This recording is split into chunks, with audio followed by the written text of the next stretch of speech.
하고요. 오늘 탈원전 가오실가스 관련해서 토론자분을 제가 간단하게 그냥 현직 위주로 이렇게 소개를 해드리겠습니다. 우리 이번 포럼을 이렇게 기안하는데 굉장히 결정적 도움을 주신 분입니다. 우리 엄기훈 숭실대학교 경찰학과 교수님 나오셨습니다.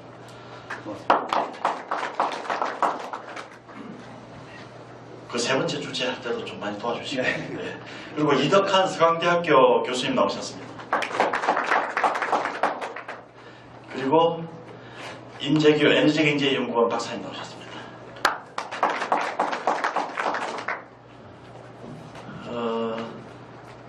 네, 바로 토론에 들어가도록 하겠습니다. 우리 엄기훈 교수님부터 그냥 하시죠. 뭐 순서대로 하시죠. 네, 이렇게 토론자로 이렇게 초청을 해주셔서 감사드립니다. 네, 정범인 교수님 아주 설명 아주 재밌게 잘 들었습니다. 저는 지금 현재 지금 정부의 그 온실가스 정책에 여러 가지 좀 문제점을 중심으로 해가지고 말씀을 드리겠습니다. 현 정부의 크게 보면 에너지 정책, 또 작게 보면 온실가스 정책이 상당히 좀 일관성이 좀 결여되어 있고 또 세부 정책 간에 굉장히 충돌이 일어나는 그런 부분이 많다라고 하는 점을 말씀을 드리고 싶습니다. 아까 정범빈 교수님도 말씀하셨는데 이 2016년 말에 온실가스 감축 기본 로드맵이 발표가 됐고 그로부터 2년 한 7개월 만에 수정 로드맵이 발표가 됐습니다. 1년 7개월 만이군요. 그래서 수정 로드맵이 1년 7개월 만에 다시 발표가 됐는데 그 내용이 크게 바뀌었습니다. 온실가스 감축 기본 로드맵이 사실 국제적인 약속이었는데요. 첫 번째 약속이었는데 그 약속을 이제 크게 훼손을 시키고 신뢰도를 많이 떨어뜨리는 그런 수정 로드맵을 내놨는데 간단히 말씀을 드리면 이 전체적으로 2030년에 우리나라에 발생할 걸로 예상되는 온실가스의 37%를 BAU, 그때 당시 이제 2030년에 발생될 걸로 예상되는 것이 8억 5,100만 톤인데 그것의 37%를 줄이겠다. 이것은 국내외를 합쳐서 그렇습니다. 그래서 이제 그 큰 틀은 수정안에서 변함이 없습니다만은 문제는 이제 그 감축하는 데 있어서 우선 첫 번째는 국외 부분에서 기본 로드맵에서는 25.7%를 국내에 줄이고 11.3%를 국외에서 줄이겠다 이렇게 했는데 수정 로드맵에서는 이제 그거를 대폭 줄였습니다. 그래서 국외 부분에서는 국외 부분하고 산림, 포리스트를 합쳐서 4.5%로 이렇게 제시를 했는데 실제로 포리스트를 뺀 국외 부분, 순수한 국외 부분은 1.9%를 줄이는 것으로 이렇게 되어 있습니다. 그러니까 11.3%에서 기본 로드맵에서 이 산림이라고 하는 것은 전혀 들어가 있지도 않았습니다만 갑자기 산림 부분이 들어와서 전체 감축의 2.6%를 감축하는 것도 있고 국외 부분, 순수한 국외 부분 1.9% 대폭 줄었습니다. 그래서 어떻게 보면은 처음에 기본 로드맵을 만들 때 그 타당성 검토를 전혀 하지 않고 무리하게 그냥 선언적으로 이렇게 발표를 하니까 결국은 그건 달성이 불가능하니까 국제 여건을 보면은 뭐 외국에서 배출권을 사오는 것도 여의치 않고 그러다 보니까 이제 대폭 줄였습니다. 자, 그러면 국내 부분에서 그 감축량이 대폭 늘어난 거죠. 결국은 국외 부분이 대폭 줄어들면서 그 일부는 이제 산림, 포리스트로 해소를 합니다만 나머지는 전부 어디로 대부분이 전가가 됐냐면 산업 부분으로 전가가 됐습니다. 그래서 산업 부분에서 원래 기본 로드맵에서는 약 4,220만 톤 정도를 더 줄여야 되는 걸로 원래 기본 로드맵에서는 12%를 줄이기로 되어 있는데 20.5%로 감축률을 대폭 높였거든요. 근데 이제 재밌는 것은 그때 2016년에 12% 산업부문을 이렇게 감축률을 정한 것이 그걸 상한선을 정했어요. 그때 뭐라고 했냐면 국가 경쟁력을 감안해서 산업부문에 너무 과도하게 감축 요구를 하면 좀 곤란하다 해서 12%로 이제 제한을 했었는데 그게 나와 있어요 지금도. 그런데 갑자기 이거를 20.5%로 산업부문을 확 높였거든요. 산업부문 부담이 굉장히 커졌습니다. 일반 산업. 그것만큼 이제 우리가 대외 경쟁력을 굉장히 우리가 부담스럽게 생각을 해야 되는 이런 부분이 있고요. 그래서 전체적으로 보면 전환 부분을 말씀드리겠습니다. 발전 부분 포함한 전환 부분을 오히려 축소시켰어요. 전환 부분의 기본 로드맵에서는 6,450만 톤을 감축하기로 했는데 수정안에서는 5,780만 톤으로 감축하기로 이렇게 되어 있습니다. 물론 그게 확정된 게 있고 앞으로 최대 줄일 수 있는 잠재량까지 합쳐서 이 발전 부분에서는 전환 부분에서 670만 톤 오히려 감축 목표를 줄였습니다. 자, 그러면 우리가 전력 부분에 대해서 부관시켜서 생각해 보면 왜 전환 부분에서 발전 부분에 이렇게 감축 목표를 더 줄여야 되느냐? 사실 그 안에는 탈원전이라는 게 있습니다. 탈원전 정책을 추진하다 보니까 도저히 원래 기본 로드맵에서도 좀 불충분했던 거를 더 목표치를 더 줄일 수밖에 없었다는 거죠. 그래서 보면은 산업 부문으로 대폭 감축 의무를 전가시키고 부담을 전가시키고 대신에 전환 부문을 오히려 후퇴하는 정책을 썼다. 대외적으로 보면 결국은 우리가 신뢰도를 상당히 손상을 입었고요. 자, 그런데 이것이 과연 그러면 이 정도라도 그 감축이 가능하겠느냐? 그렇지 않다고 저는 생각합니다. 왜냐하면 2030년까지 지금 나와 있는 8차 전력 수급 계획을 보면 제가 한번 이렇게 시선을 간단히 해봤는데요. 자, 지금 2030년에 8차 전력 수급 계획에 따르면은 LNG 발전은 크게 늘어난 걸로 되어 있어요. 그래서 계산해 보니까 CO2 발생량이 탄소 배출 계수 LNG 0.36을 적용을 해보니까 830만 톤 정도가 증가합니다. 줄지 않았습니다. 줄지 않습니다. LNG 발전에서. 석탄 발전에서도 1761만 톤이 석탄 발전에서는 1760만 톤이 감소하는 걸로 나와 있어요. 왜냐하면 석탄 발전을 대폭 줄이는 거니까. 그런데 재생에너지의 경우에도 CO2가 약 320만 톤 정도 증가합니다. 그러니까 원전 줄이고 LNG 발전 늘리고 석탄 발전 줄이고 재생에너지 늘리고 해봐야 이 감축량이 턱없이 지금 모자라는 거죠. 감축이 굉장히 불가능합니다. 발전 부분에서. 그래서 일단 전력 수급 기본계획, 현재까지 8차 전력 수급 기본계획이 나왔는데 지금까지의 앞으로 이렇게 전원 믹스를 보면 그 전원 믹스 가지고는 우리가 이 수정안에서 제시한 그것조차도 전력 부분에서 달성하기 매우 어렵지 않느냐 그런 말씀 먼저 드리고 싶고요. 또 우리가 이제 크게 생각하면 그러면 전력 부분에서 온실가스를 줄일 수 있는 방안은 아까 정 교수님 말씀하셨다시피 소비를 전략하면 됩니다. 그래서 전기 생산을 줄이면 되죠. 그래서 줄 수 있다 이렇게 정부는 얘기하는데 사실은 그것도 오순된 거죠. 전력 소비를 줄이기 위해서 사실 전기 요금을 현실화해야 되는데 전기 요금은 오늘도 우리 국무총리께서 전기 요금은 올리지 않겠다. 산업부 장관도 그런 얘기 오늘 했어요. 그래서 기자가 저한테 전화 왔더라고요. 이거 어떻게 보냐. 전기요금 올리지 않고 전기를 전략시키겠다. 그건 이론적으로 그렇게 맞지 않습니다. 그거는. 전기요금 올려야 현실화해야 되는 거죠. 그리고 전기를 전략한다고 한번 해봅시다. 그러면 전기를 전략하기 위해서 우리나라의 전력 소비의 56%가 산업용입니다. 그러면서 산업용에서 전력 소비가 대폭 줄여야 되는데 그것은 뭘 볼모하냐면 우리 경제가 굉장히 가동률이 많이 떨어지고 마이너스 성장하고 성장률이 굉장히 둔화되는 걸 전제로 해야 되거든요. 그렇지 않으면 산업 부분에 그렇게 많이 줄일 수가 없어요. 그렇기 때문에 이게 정부가 말하는 게 이게 앞뒤가 맞지 않는다라고 하는 점을 제가 말씀을 드리고 싶습니다.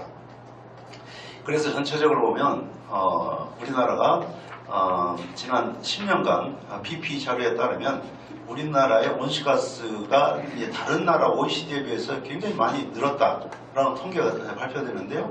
2007년, 2017년까지 우리나라는 온실가스가 24.6% 늘어난 걸로 이렇게 나와 있는데 중국이 28% 늘었고 인도가 71% 늘었습니다. 이 두 나라 빼고 전부 OECD 국가들은 나머지 50국가들은 마이너스입니다. 이런 개도 빼고는. 그렇기 때문에 우리나라는 OECD 국가 중에서 유일하게 20% 이상의 온실가스를 배출을 했고 작년에도 2% 늘었습니다. 2.2%. 그러니까 이러한 그 늘어나는 온실가스의 배출을 줄이는 쪽으로 터닝 포인트가 나타나고 있지 않다.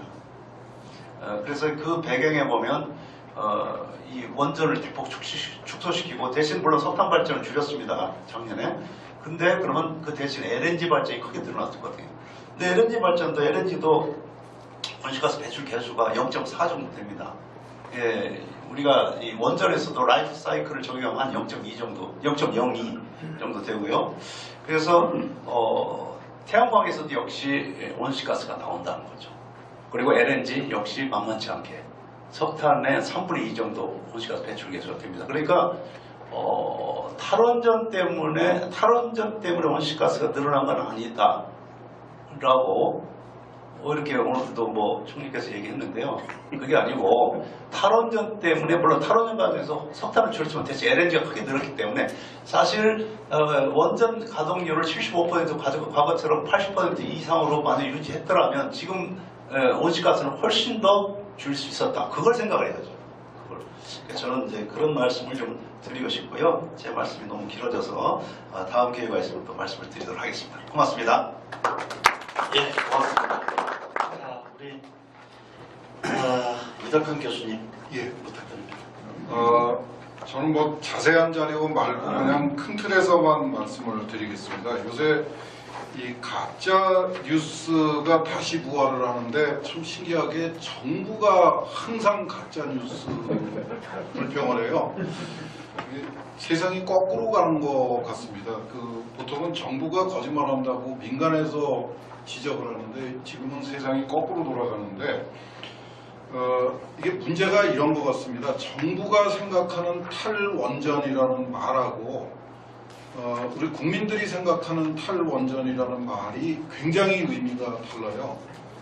정부는 탈원전이 60년 이후입니다. 그러니까 지금 건설 중인 신고리 우리코기가 완전히 없어지면 탈원전이 완성되는 겁니다.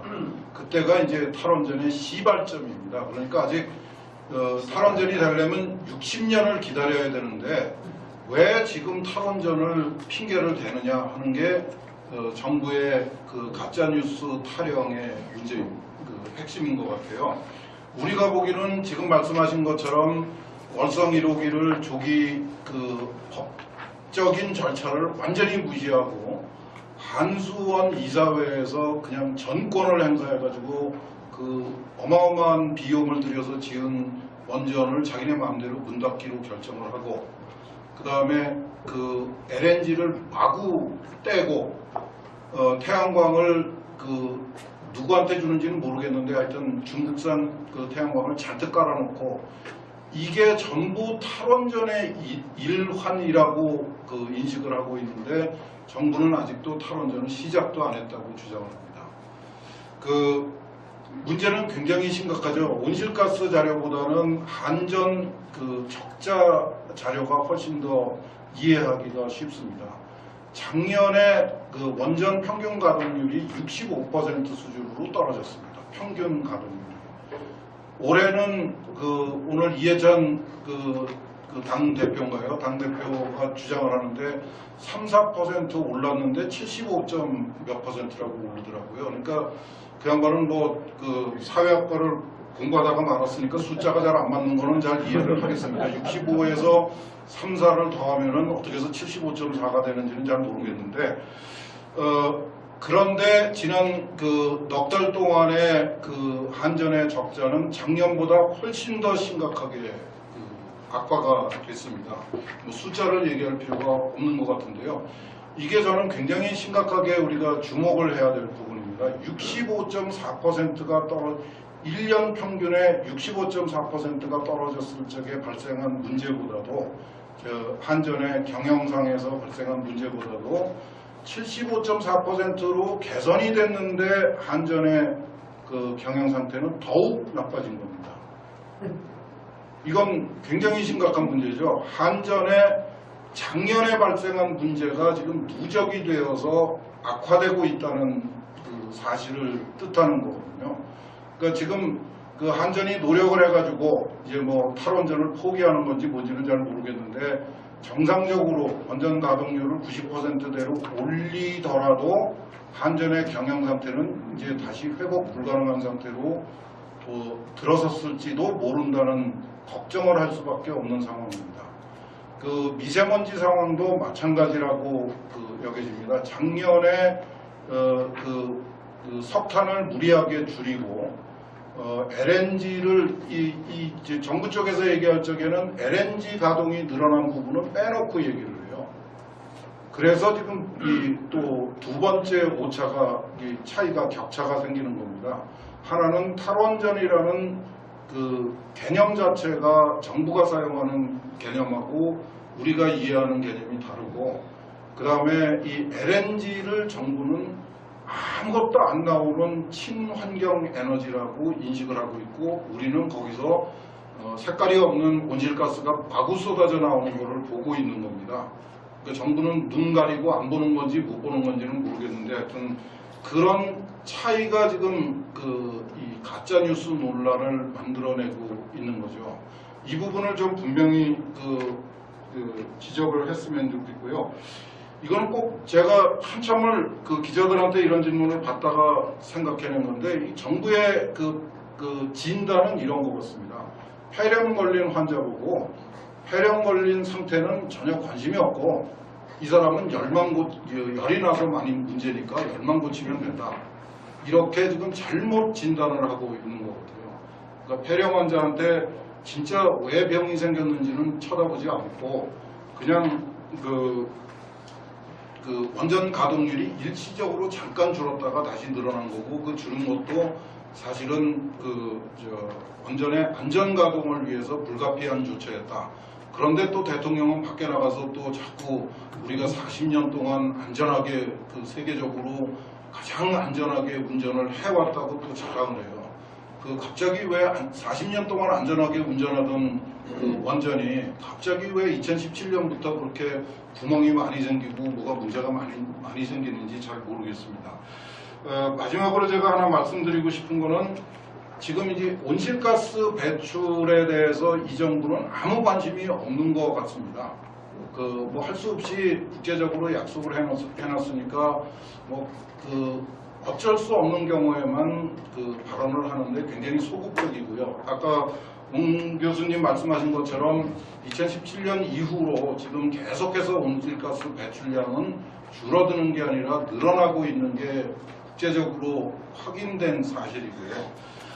정부가 마음에 두고 있는 준비하고 있는 대책은 딱 두 가지입니다. 우선은 에너지 소비를 제한하는 것, 절약이 아니고 제한하는 거고요.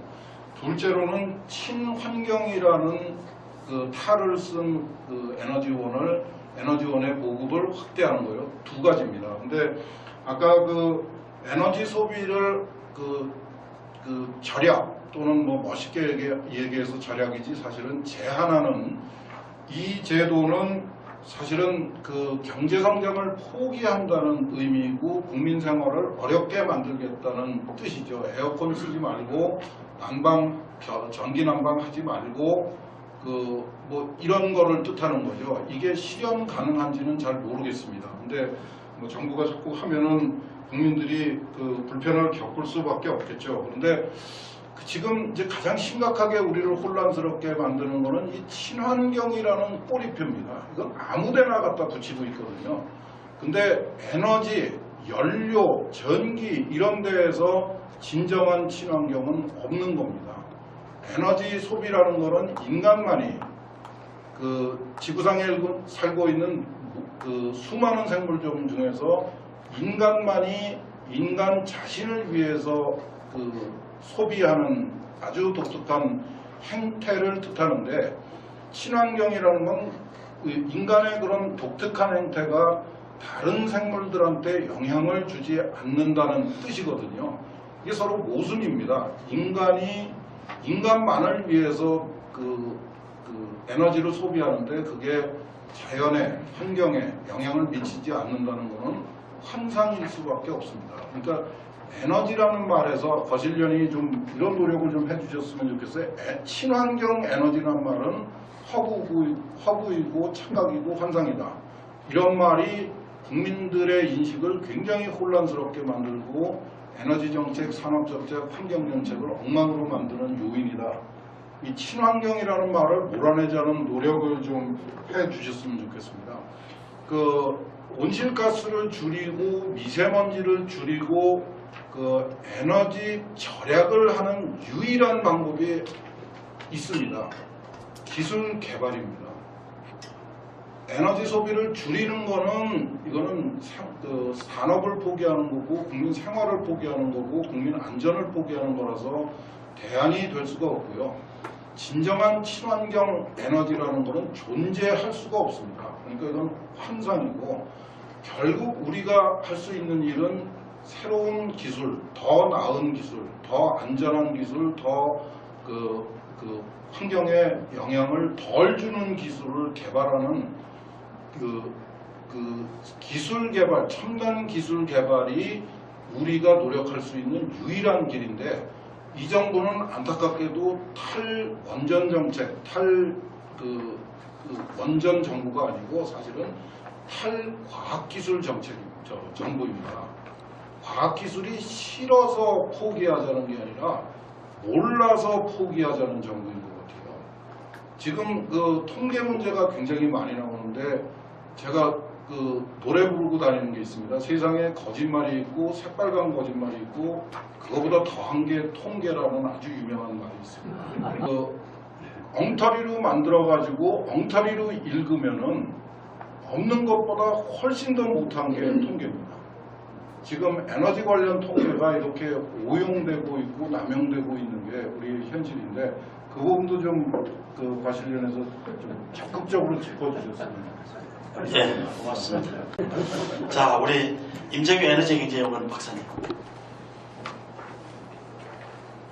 네, 요새 제가 이런 데를 자주 가는데 특히 원자력에서 저를 자꾸 부르시더라고요. 그래서 제가 이 자리에 오늘도 연락이 왔길래 도대체 누가 발표를 하시고 어느 분이 저를 또 추천했냐고 들어보니까 장범준 교수님이 발표를 하고 옹기영 교수님이 추천을 했다 이렇게 지금 얘기를 하셨어요. 그래서 제가 진짜 오고 싶지는 않았는데 제가 옹기영 교수님한테 빚진 게 몇 개가 좀 있습니다. 제가 그동안 1년 반 동안 일을 하면서 많이 도와주셨고 그래서 저도 또 와서 좀 일을 해야 되겠다, 좀 말씀드려야 되겠다 생각했고요. 그리고 우리 장범준 교수님은 제가 여러 차례 말씀을 하시는 거, 발표하시는 걸 많이 들었고, 역시 또 오늘도 좀 매서운 얘기를 많이 하셨습니다. 예. 그래서 오늘은 저는 정부와 같이 일을 해서 영혼이 없는 건 아니고, 그리고 또 이거 신념을 받는 건 아닙니다. 그렇지만은 제가 생각하고 있는 방향, 그 다음에 좀 어려운 점, 그것을 연구자로서 또 정부와 관련된 일을, 정부 정책과 관련된 일을 하면서 어떤 것이 검토가 되고 있고 어떤 게 좀 어려운 부분이 있고 좀 어떻게 좀 개인으로서 또 연구자로서 좀 앞으로 이랬으면 좋겠다 하는 얘기를 잠깐 좀 할까 합니다. 제가 슬라이드 몇 개를 준비를 해갖고 왔는데 그걸 한번 틀면서 얘기를 말씀드리겠습니다. 예. 다음 넘어갈까요? 예. 그때 우리가 에너지와 관련된 중장기 어떤 계획이라든가 그 다음에 어떤 방향성을 제시를 하는 데 있어 우리가 굉장히 꼭 검토해야 될 요소들이 몇 개 굉장히 좀 많이 있습니다. 그 중에 중요한 걸 몇 개가 좀 제가 말씀드리는데, 먼저 인구입니다. 우리나라의 인구 규모가 어떻게 될 것이고 인구의 구성이 어떻게 될 것이냐, 그거에 따라서 상당히 우리나라의 앞으로 중장기적으로 에너지 소비의 구조와 방향성을 좌우한다 이렇게 보시면 되겠습니다. 근데 이 인구가 바뀌게 되면은 어떻게 되냐면은 우리나라 경제 성장률도 굉장히 영향을 많이 받습니다. 왜 그러냐면 인구가 많아져야지 소비 활동과 여러 가지가 발생을 하고 거기서 경제가 성장이 많이 되는데 인구가 줄게 되면 당연히 경제 성장률은 줄게 돼 있습니다. 일반적으로. 그다음 세 번째, 인구와 경제 성장의 변화에 따라서 장기적으로 산업 구조도 바뀌게 됩니다. 예를 들어서 고령화 사회가 급속하게 빨리 진행되게 되면 산업 구조 자체도 바뀝니다. 왜냐하면 소비 행태가 바뀌기 때문에. 그렇게 되면 산업 구조가 바뀌면 아까 우리 정원일 교수님께서 우리나라는 에너지 다소비 업종 중심의 산업 구조다 그러는데 그 산업 구조도 바뀔 수가 있습니다. 장기적으로. 앞으로 20년, 30년 후에. 그 다음에 뭐냐면은 지금 현재의 우리나라가 가지고 있는 에너지 수요와 공급 구조가 어떻게 되어 있느냐는 겁니다. 우리는 오늘 여러분들께서 전체적으로 공급 얘기만 했습니다. 지금 전체적으로. 원자력 얘기하셨죠. 석탄 얘기하셨죠. LNG 얘기하셨죠. 전부 다 공급하는 데만 다 관심을 가지셨어요. 그 다음에 딱 한 가지 하시는 얘기가 있습니다. 에너지 절약 얘기하셨습니다. 근데 우리는 현재와 미래에 우리나라가 사용하고 있는 에너지의 공급이 어떤 구조로 바뀔 것인가. 그 다음에 그와 관련돼서 에너지 소비의 구조는 어떻게 될 것인가. 그 다음 국민들이 쓰고 있는 예를 들어서 산업 부분이든 건물 부분이든 산업 부분이든 가정 부분이든 간에 이 쓰는 에너지 소비의 행태 이런 것이 어떻게 변할 것인가에 대한 또 전망을 해야 됩니다. 그와 더불어서 아까 우리가 많이 얘기하고 있는 미세먼지 이슈, 또 국제적으로 우리가 또 얘기해야 되는 온실가스, 기후변화 이슈도 또 감안을 해야 됩니다.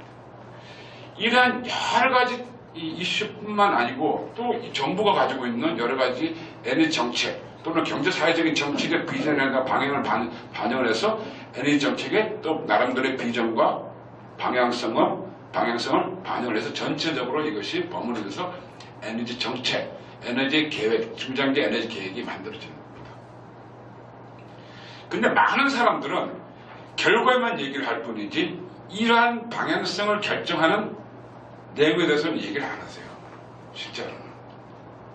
그래서 문제랍니다. 결론적으로 예를 들어서 뭐 신재생을 30% 어떤 분은 50%까지 가자고 합니다. 발전량 전체 발전량에서. 그것만으로는 굉장히 힘들었습니다. 이걸 작업을 하면. 그 정도로 우리는 결과론적인 얘기만 할 뿐이지 인구가 어떻게 될 거고 경제 성장이 어떻게 될 것이고 이렇게 지금 그거에 대한 얘기는 안 합니다. 근데 불행하게도 여러분들께서는 지금 에너지 어떤 분들 많은 분들이 지금 전력 수요가 많이 늘어날 것이다 전망하신 분들도 많이 계신데요. 이번에 장기 에너지 추계 전망이 나왔습니다. 근데 거기에서는요. 인구가 원래 바로 한 몇 년 전에 나왔던 2050년까지 에너지 추계가 우리나라의 인구 최대치가 2035년에 치고 그다음에 밑으로 내려간다고 그러는데 이번에 나온 전망에 의하면 2027년에 인구가 피크를 치고 그다음에 쭉쭉 내려갑니다. 구조도 바뀌고 더 빨리 고령화사로 가게 돼요. 그렇게 되면은 에너지 수급 구조 자체가 완전히 싹 바뀝니다. 그 다음에 에너지 소비 전체 절대적 수준 자체도 바뀌게 돼 있어요. 그런 거를 감안을 해서 우리는 에너지 계획을 세워야 된다는 겁니다. 거기에서 하나하나 뭐 특정 에너지원인 이런 걸 가지고 얘기하는 것이 아니고 그래서 지금 우리가 장기적으로 논란이 되고 있는 3차 에너지 기본계획이라는 것은 국내의 경제사회적 여건과 우리가 지금 쓰고 있는 에너지 수급 구조 등을 반영을 해서 국가 에너지 시스템에 대한 장기 비전과 목표, 그다음 정책 방향을 제시하는 종합계획입니다. 절약계획이 아니고 그 안에는 공급과 수요뿐만 아니고 이 공급과 수요를 뒷받침해줄 수 있는 여러 가지 분야에서의 방향성을 다 제시를 하고 있다는 겁니다. 장기 방향성. 그렇게 좀 이해를 해주시면 되겠고요. 자, 그러면 우리나라가 에너지를 어떻게 쓰고 있는지 한번 잠깐 볼까요? 다른 국가들에 비해서 특이하게 우리나라는 에너지 소비가 빠르게 증가하고 있는 국가입니다. 1980년대, 2000년대는 연평균 7% 이상 증가를 했고 2000년에서 2016년도, 16년까지는 연평균 2.2% 증가를 했습니다. 근데 모든 선진국들은 다 감소를 했습니다. 보시는 바와 같이 2000년대 들어서는 전체적으로 모든 국가들은 에너지 선진국들 거의 우리가 얘기하는 선진국들은 전부 다 마이너스로 갔는데 우리나라만 유독 연평균 2.2% 증가할 정도로 구조적으로 여러 가지 에너지 수요의 문제, 에너지 소비에 있어서 굉장히 구조적인 문제점을 가지고 있다 하는 것을 먼저 말씀드리겠습니다. 그러다 보니까 계속 성장을 하다 보니까 아까 우리가 디커플링이라는 얘기를 했는데 우리는 경제 성장을 하면서 에너지도 써야 됩니다. 근데 문제는 에너지 경제가 성장하는 속도보다 에너지를 더 많이 쓰면 안 돼요. 국가 전체적으로는. 그럼 거기서 환경 문제도 발생을 하고 뭐 탈원전이니 신재생이니 이런 얘기가 나오는 거죠. 그래서 모든 국가들은 경제 성장보다는 에너지 소비의 증가세가 낮게 갈 수 있도록 정책을 피우고 있고 그걸 위해서 많은 노력을 하고 있다는 겁니다. 그러나 불행하게도 우리나라가 2000년대부터는 이 에너지 원단위라고 그러죠. 이 원단위가 이제 계속해서 개선이 되고는 있습니다. 개선이 되고 있지만 여전히 다른 국가들보다는 여전히 높다. 이 높다는 것은 결국 또 다시 말하자면 우리나라의 소비 구조 자체가 뭔가 문제가 있다는 겁니다. 예. 아까 우리 다른 분들이 얘기했지만 소비 산업 에너지를 많이 쓰는 산업이 많은 그런 산업 구조를 갖고 있을 뿐만 아니고 그리고 또 예를 들어서 우리 국민들이 에너지를 너무 낭비를 많이 한다든가 여러 가지 이유가 있죠. 그 이유가 무엇인가를 판단을 하고 그것을 해결하기 위한 정책 이 계획이 바로 에너지 기본 계획이다. 이렇게 좀 이해를 하시면 되겠습니다. 그런데 문제는 2000년부터 우리가 에너지 이 원단이라고 합니다. 경제 성장 속도보다 최근의 속도가 굉장히 낮았죠. 그래서 이 그래프가 내려갔었는데 이때는 좀 이상한 기간이었고 2007, 8년 그때는 이거 우리가 리먼 브라더스 때문에 좀 됐던 시기고 그 이후에 좀 가다가 이상하게 과거 한 3, 4년 동안에 우리가 다시 원단위가 올라가기 시작을 했어요. 그 얘기는 뭐냐면 에너지 경제 성장률보다 에너지 소비량이 더 늘어나기 시작을 했어요. 그 이유가 뭐냐를 또 찾아야 되는 겁니다. 그럼 이렇게 늘어가는 것을 계속 그냥 두고 볼 것이냐. 공급에 대한 생각만 하시는 분들은 에너지 수가 늘어나면 좋아요. 그렇지만은 전체를 보는 사람들은 수요와 공급이 맞춰져야 되는 겁니다. 계속해서 경제 성장을 계속해서 이제 앞으로 계속해서 악화될 것인데 에너지 소비를 계속해서 늘려가는 그런 구조를 우리 갖고 가야 될 것이냐 앞으로 2020년, 앞으로 20년, 30년 동안 그걸 우리 고민을 해봐야 되는 겁니다. 자, 그러면 2000년부터 2017년까지 국내 데이터를 가지고 보시게 되면 최종 에너지입니다. 실제로 최종 에너지라는 것은 여러분들이 마지막에 쓰는 에너지원입니다. 그 안에는 전력도 들어가 있고 좀 도시가스도 들어가 있고 석탄, 석유 다 들어가 있습니다. 보시면 연평균 22% 증가를 했습니다. 그 중에 아까 우리 옹경 교수님 말씀하셨듯이 산업 부분이 가장 큰 부분을 차지하고 있고 연평균 증가율도 가장 높습니다. 그 다음에 에너지 원별로 볼 때는 여러 가지 에너지원 중에서도 유독 전력의 수요가 빠르게 증가를 하고 있습니다. 그 이유는 여러 가지가 있죠. 전력은 사용하는데도 굉장히 편리하고 또 여러분들이 얘기하셨듯이 전거금이 상당히 쌉니다. 그러니까 국민들은 아무런 꺼리낌 없이 계속해서 전력을 사용하고 있습니다. 그러다가 이 증가하는 수요를 미트를 시키려면 우리는 계속해서 발전소를 건설할 수밖에 없는 겁니다. 그렇죠? 그러면 미트를 시키는데 어떤 에너지원을 갖고 갈 것이냐? 계속해서 원자를 지을 것이냐? 아니면 석탄발전소 꽤 싸다고 해서 석탄발전소 원자를 계속 지을 것이냐? 아니면 조금 비싸지만은 LNG와 신재생을 갖고 갈 것이냐? 일부러 더 추가적으로 갖고 갈 것이냐? 그에 대한 판단이 필요한 겁니다. 싸게 공급하려면 우리는 석탄하고 원자를 계속 지으면 됩니다. 그렇지만 우리는 계속해서 사회는 진화해가고 발전해가고 이 에너지 시스템은 지금 우리가 쓰는 에너지 시스템이 아니라 앞으로 20년, 30년 후에 우리가 미래 세대에 물려줄 에너지 시스템이라는 걸 생각하면서 우리는 의사결정을 해야 된다는 거예요. 지금.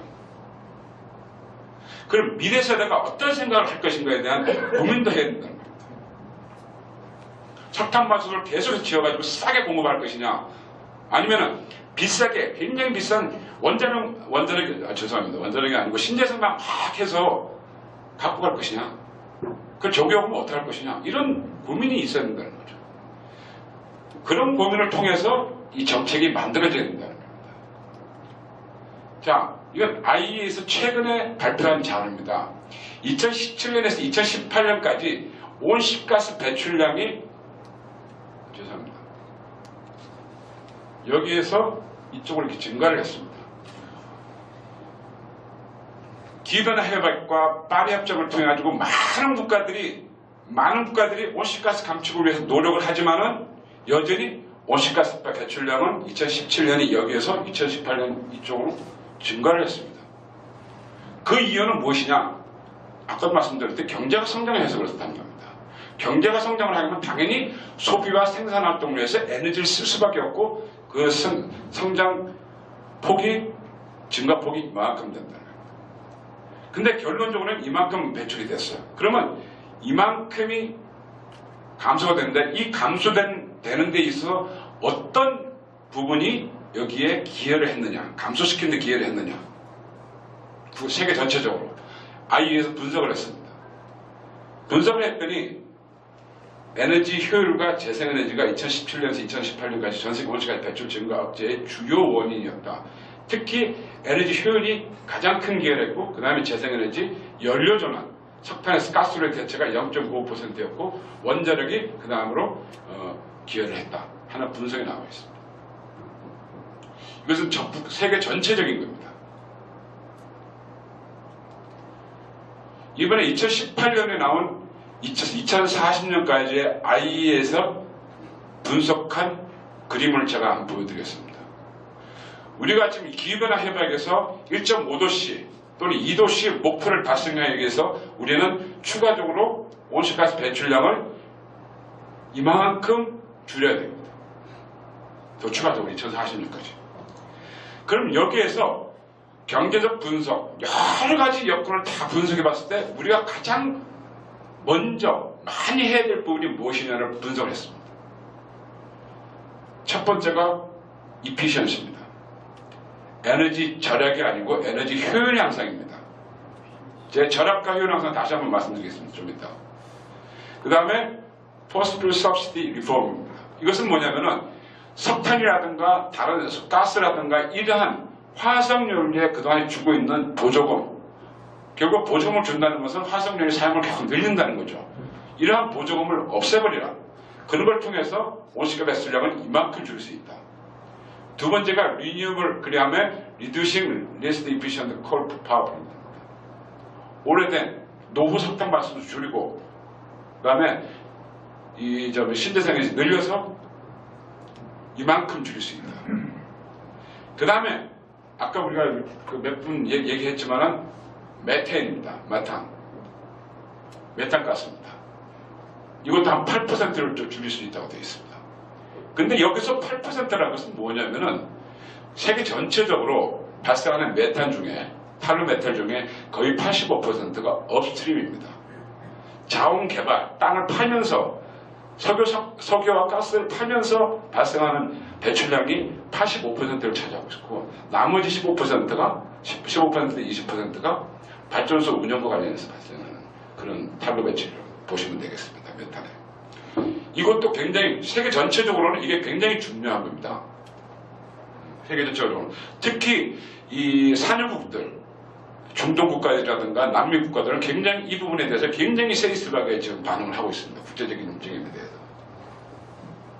이러한 옵션을 통해 가지고 온실가스 감축을 하는 데 있어서, 그런데 가장 중요한 것은 에너지 효율 향상이 기후변화 미세먼지 대응 및 에너지 안정적 공급을 위한 최우선 핵심 수단이라고 얘기를 했습니다.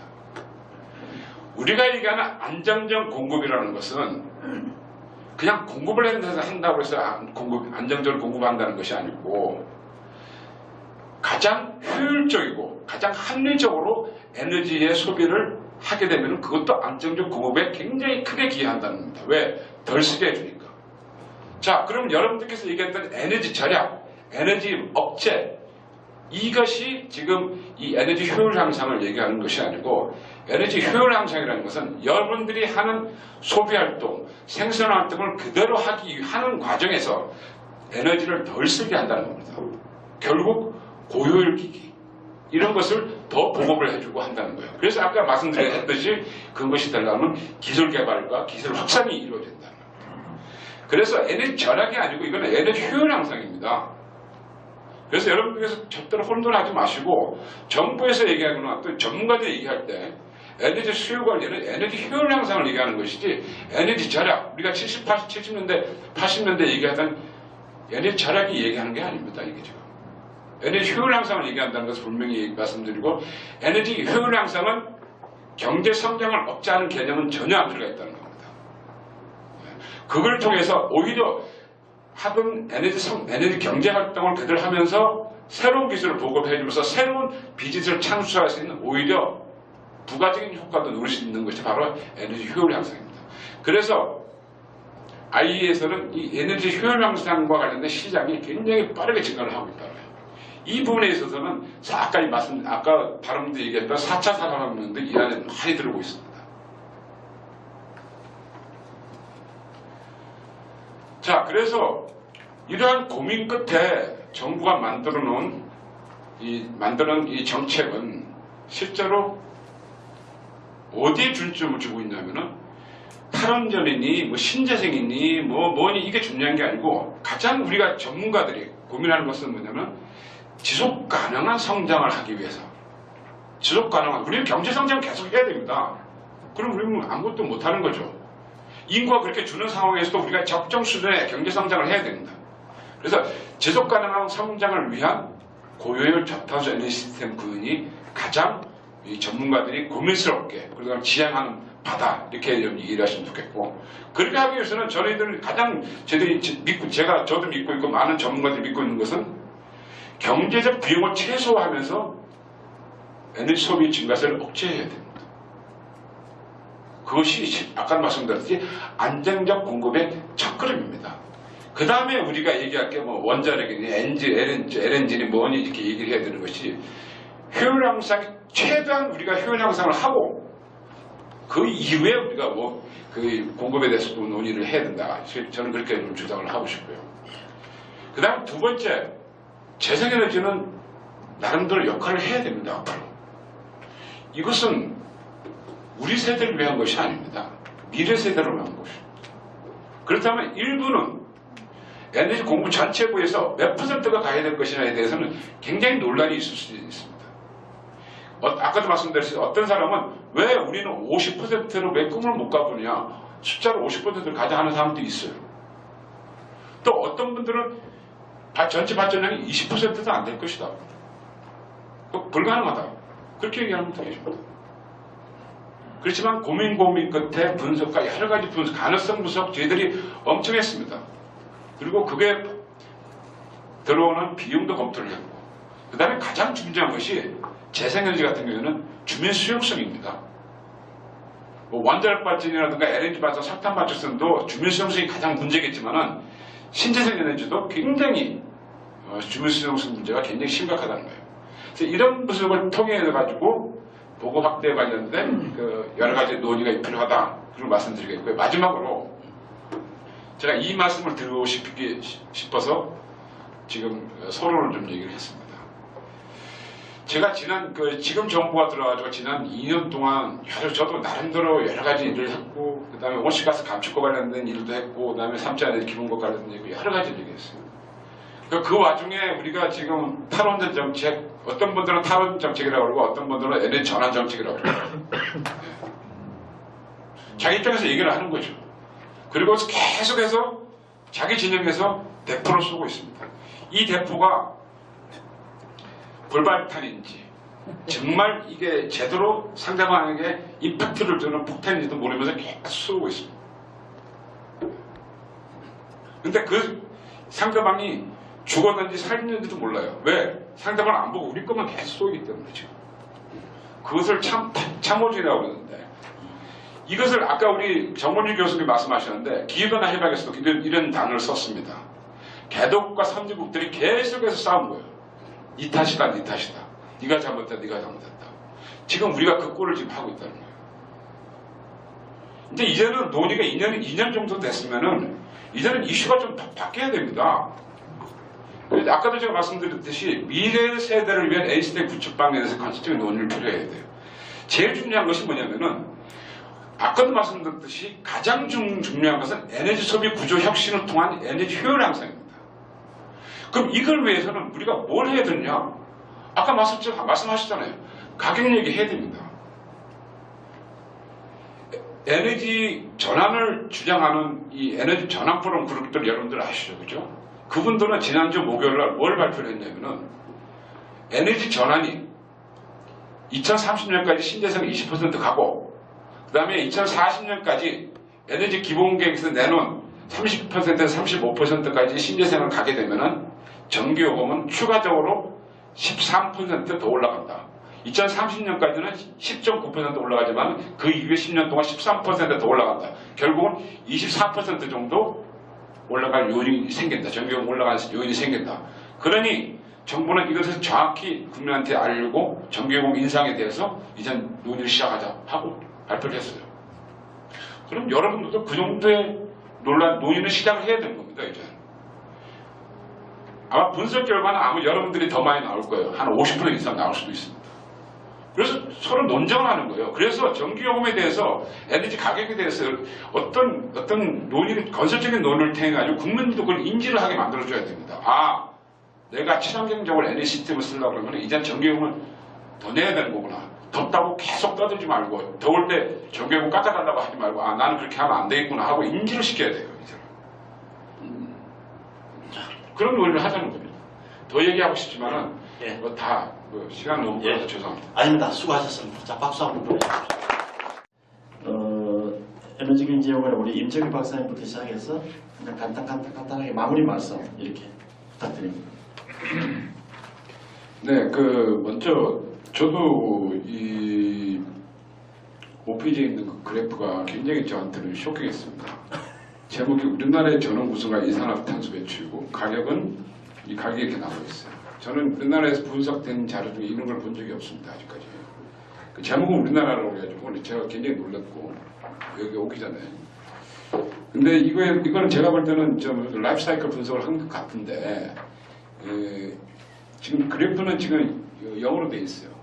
그렇다는 얘기는 우리나라가 아닙니다. 이거는 글로벌한 거를 제가 볼 때는 글로벌한 그 가격을 얘기하는 것 같은데 그걸 분명히 좀 해야 될 것 같고 이 내용에 대한 진위를 분명히 좀 저희들이 알아야 된다 하는 거 제가 한번 말씀드리고요. 그 다음에 두 번째 우리 처음에 말씀하셨던 IEA 관련된 탈원전과 비탈원전 1인당 배출량 그 다음에 전기차 하이드로젠 이와 관련된 그 진짜 제대로 이것이 진짜 친환경적인 것이냐 하는 부분에 대한 분석 필요하다는 걸 저 전적으로 동의를 합니다. 한참 우리 지난 정부 때는 전기차가 한참 떴었어요. 처음에 떴는데 실제로 많은 또 해외 전문가들은 이게 무슨 친환경 차냐 이거 전부 다 석탄이라든가 이런 걸 다 떼가지고 전기 공급하기 이게 무슨 친환경이냐. 전기차의 가장 핵심은 어디냐면 신재생, 재생에너지에서 공급되는 전력을 사용해야지만 이것이 전기차가 진짜 이 친환경성을 띄는 거거든요. 그런 그 여러 가지 부분에 대해서는 검토가 필요한 것이고 1인당 배출량 우리나라가 굉장히 높습니다. 그거 저 인정을 합니다. 그런데 그것도 우리가 이해를 해야 됩니다. 우리나라 경제는 수출 경제입니다. 우리는 자원이 하나도 없습니다. 그러니까 생산을 해야 돼요. 우리나라 안에서. 그 다음에 수출해야 됩니다. 그러니 에너지를 많이 쓸 수밖에 없죠. 그러니까 우리나라 경제가 가지고 있는 굉장히 근본적인 이 문제점 때문에 우리 1인당 배출량이 높을 수밖에 없습니다. 그런데 그렇다면은 우리 국민들이 가정 부분에서 쓰는 1인당 소비량이 실제로 집에서 쓰는 에너지 소비량이 높을 것 같습니까? 그렇게 높지 않습니다. 선진국보다 이렇게 좀 높긴 높죠. 우리가 월등하게 높지도 않고 상당히 또 가장 중요한 것은 가정 부분에서의 에너지 소비량이 이제 정점을 찍었습니다. 우리나라 같은 경우는 이제 감소 추세를 가고 있습니다. 그 이유는 인구 문제도 있고 효율 문제도 있고 여러 가지가 있기 때문에 그거는 추가로 또 논의할 필요가 있는 얘기고 그 다음에 제가 또 들고 싶은 가격 문제, 그 비누라스 문제. 3차 에너지 기본계획 안에서 이번에 마련된 기본계획 안에서는 이 특례 요금제도 아까 말씀하셨던 농산 요금제 이런 부분에 대해서 불합리한 부분은 이번에 싹 다 이번에 이제 우리 정리가 할 수 있도록 계획에 들어가 있다 말씀드리겠고요. 그 계획으로만 들어가 있는 거죠. 일단. 네. 근데 우리 뭡니까 우리 사회자께서 그렇게 얘기하시면 제가 할 얘기가 없어요. 어쨌든 네, 알겠습니다. 왜냐면은 그러니까 아직 뭡니까 말씀하시는 거는 좀 중립을 지켜주셔야 돼요. 그는 제가 세미나를 재미있게 하려고. 예. 그다음에 아까 우리 해체 비용하고 여러 가지 말씀하셨지 않습니까? 이게 앞으로 우리나라에 굉장히 중요한 이슈입니다. 원자력, 그다음에 가스, 그다음에 석탄, 그다음에 신재생에너지 그것이 가지고 있는 실제 사회적 비용을 외부 비용을 반영한 전체적인 그 비용이 얼마냐? 예. 사람마다 틀리거든요. 그래서 3차 에너지 기본계획에서는 공식적인 외부 비용 평가위원회라는 것을 만들어서 여러 사람들이 모여서 해서 공식화할 수 있는 그 분석 결과를 공식화할 수 있는 기구를 이를 만들어서 이제 소모적인 논쟁을 아예 없애버리겠다 하는 그런 계획도 있다는 말씀드리겠습니다. 이상입니다. 알겠습니다. 참 혹시 그 정 박사님 무슨 태양광이나 풍력도 사후 처리 비용이 원가에 들어가 있습니까? 없습니다. 없나요? 네. 왜요? 그런 것들이 오히려 저는 이런 것들을 보고 약간 적반하장적 주장이 아닌가 싶은 생각이 드는 게 원자력건 다 들어가 있는데 태양광, 솔라 패널 어떻게 처리할지 하는 것들은 그냥 다 막연하게 재활용하겠다 이 정도 들어가 있는 알겠습니다. 수준을 가지고 이제 또 그걸 같이 평가하자 그러면서 원자력에 오히려 문제가 있는 것처럼 논리를 전개하는 건 좀 이상한 것 같습니다. 알겠습니다. 자, 우리 엄경 박사님. 네. 아까 임재규 박사님 저한테 신세를 졌다고 그러는데 그런 건 없고요.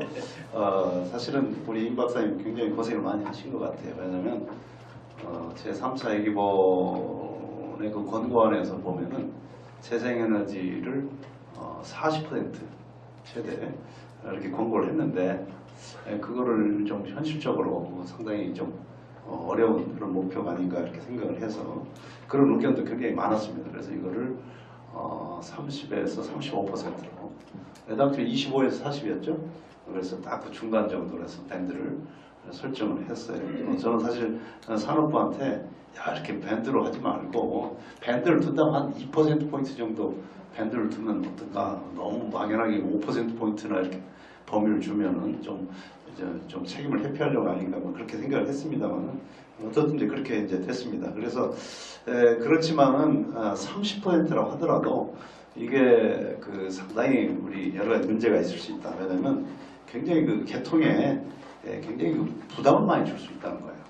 지금 우리나라 개통은 완전히 그 재생에너지 전부 중앙에 다 물려 있습니다. 그래서 개통이 전부 중앙 집중 개통으로 돼 있고, 근데 이게 이제 분사형 발전이 이게 태양광 또는 풍력이 많이 늘어나게 되면 거부에 따라서 가능성이 굉장히 높으니까 중앙에서 이걸 따라서 개통이 주파수도 맞춰야 되고 뭐 굉장히 그 유연성이 높게 이게 움직여줘야 되는데 그렇게 하기는 지금 시스템으로 굉장히 어렵다는 거예요. 그래서 이거를 디지털화된 분산형 개통을 만들어줘야 되는데 이제 그렇게 하려다 보니까 또 무슨 얘기냐면 우리나라의 지금 전력 시스템 구조가 전력거래소도 중앙집중으로 돼 있고 그 다음에 또 한전도 사실 판매가 또 독점적으로 돼 있고 그러다 보니까 이게 또 조직이 못 따라. 그러니까 이게 종합적으로 그런 문제가 해결해야 된다는 말씀 드리고 싶고요. 아까 이제 말씀하셨는데 결국은 온실가스 문제, 오늘 좀 주제가 온실가스 문제인데 거기에 대해서 뭐 시원한 뭐가 안 나온 것 같아요. 사실은 어떻게 할 거냐 그러면 저는요 지금 현재 어차피 우리가 그동안에 설계를 했고 또 지타가 지금 중단된 신한울 3, 4호기 정도 이 정도는 왜 가동을 안 시키느냐라고 하는 것에 저는 의문점을 가지고 있어요. 자 이걸 가동시키면 자 생산비 떨어집니다. 물론 사용 해결료 후행비용 포함시켜도 그렇게 뭐 많이 올라가지는 않아요. 그래서 자 온실가스 감축에 크게 기여할 수 있고 또 전기요금도 상당히 낮추는 쪽으로 작용할 수 있고 하는 건데 왜 그거를 그냥 가지고 있느냐. 알겠습니다. 근데 그게 이제 문제잖아요. 거기에 대해서 좀 정부가 좀 많이 생각을 좀 했으면 좋겠다. 또 엄경 박사님은 또 대안까지 다 제시해 주셨고요. 자, 이 교수님. 글쎄요, 이게 뭐 답이 있는 문제를 답을 우리가 찾아낼 수 있는 문제를 가지고 얘기를 하는 게 아니라서 상당히 어렵습니다. 한두 가지만 말씀을 드리면 우리의 그 사회적 특수성이 좀 고려가 돼야 되는 문제인데 그런 부분이 늘 간과되고 있습니다. 예를 들어서 그 우리의 에너지 소비의 과거를 보면은 80년대부터 시작해서 굉장히 빠르게 늘어봤죠. 근데 그 뒤쪽에는 그 기간이 우리 경제 성장이 가장 빠르게 진행되던 시기였습니다. 그러니까 그 기간 동안에 우리가 에너지를 공급할 수 있었던 것도 기적 같은 일이었고, 그 시기에 다른 나라하고의 에너지 소비를 그냥 아무 생각 없이 비교하면은 굉장히 잘못된 그 결론에 도달하게 되고요. 아까 이 농촌에서의 이 전력 낭비를 말씀하셨는데 농촌에서만 있는 게 아니죠. 사실은 요즘 식당에 가시면은 뭐 전부 그 전기 난방을 쓰지 않는 식당이 없습니다. 그 농촌의 비닐하우스만 문제가 되는 게 아니라 농촌의 가정 중에서도 전기 난방을 하는 가정이 굉장히 많습니다. 근데 그 출발점은 그 90년대 말에 유류세 증가가 유류세 그냥 막 급상승이죠. 그러면서 그게 그 기름 소비가 전기로 넘어가서 그게 그냥 고착화돼 버린 측면이 있거든요. 근데 유류세는 지금도 그 정리를 못 하고 있습니다. 그 유류세의 환급금이 유류세를 한 25조 정도 걷어가지고 그 중에 한 5조 정도를 다시 돌려주는 이 해괴망측한 짓을 지금도 반복을 하면서 경유는 지금 휘발유보다 국제시사가 더 싼데도 불구하고 더 비싼데도 불구하고 우리나라는 더 싸게 해놓고 환경부에서는 또 경유 쓰지 말자고 아우성을 치고 있고 이 정부 안에서도 엇박자가 굉장히 심합니다. 그러니까 전기만 문제가 있는 게 아니라 석유, 가스 정책에서도 굉장히 심각한 문제가 있고 이 전기요금은 아마 못 고칠 겁니다. 예, 하여튼 알겠습니다. 자, 정범진 교수님. 저는 아까 저기 발표 때도 잠깐 말씀드렸는데 우리가 꿈과 그 각오와 결심 이거를 계획하고 혼동하면 안 된다는 말씀을 드리겠습니다. 그리고 지금 뭐 효율 향상 이런 것들이 뭐 절약도 좋습니다. 효율 향상도 좋고 어마어마한 타스크인데 그거를 할 거다.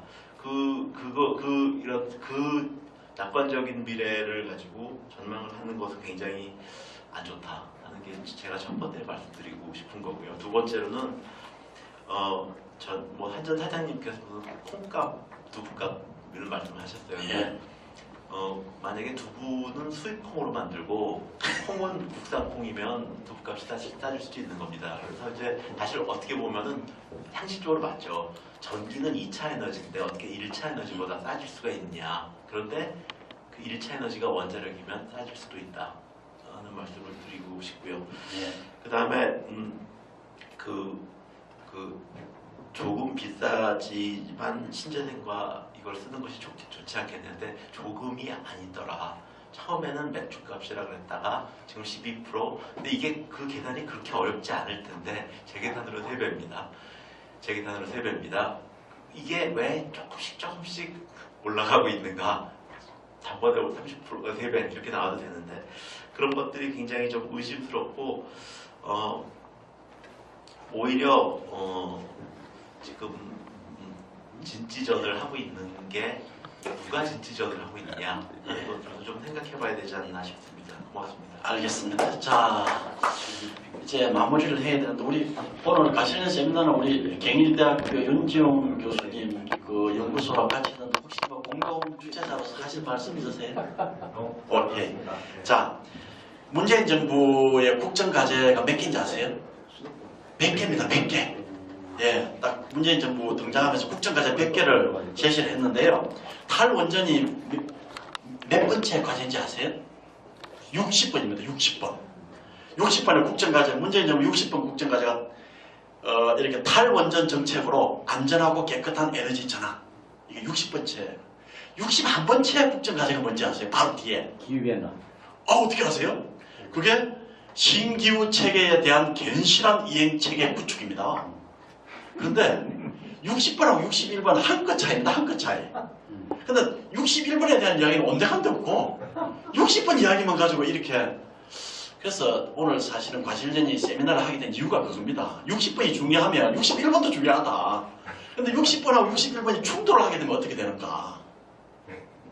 문제 심각해지잖아요. 국정과제의 그 컨시스턴시가 깨지잖아요. 그죠? 그래서 과실련이 이렇게 무엇이 진실인가를 하면서 이 탈원전과 온실가스라는 주제를 하게 된 배경이 바로 거기에 있습니다. 앞으로 계속 무엇이 진실인가 시리즈를 계속 해나갈 생각입니다. 오늘 끝까지 참석해 주셔서 감사드립니다. 예, 안전하게 돌아가십시오.